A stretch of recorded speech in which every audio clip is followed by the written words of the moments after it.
Apo, kailangan mangyari yun, ha? Kailangan magkatuluyan sila. Kailangan maging masaya nanay mo. Ha? Ella, nasa sa kanila naman po yun. Hindi natin kontrolado yun.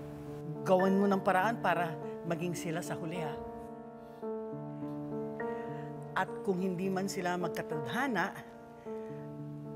alagaan mo ang sarili mo para maabot mo ang mga pangarap mo. At pagkatapos, tutulungan mo yung mga iba para maabot nila yung pangarap nila.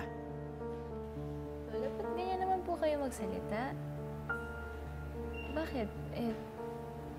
May nararamdaman po ba kayo? Okay lang ba kayo? Wala naman kasing kasiguruhan itong mundo eh. Matanda na ako.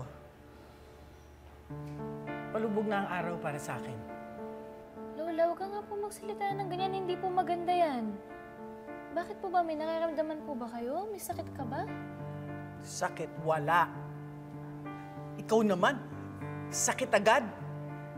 Malakas pa ako sa kalabaw. May napanood lang kasi ako sa TV, yung matanda tumatawid ng kalye, nasagasaan ng truck, dead.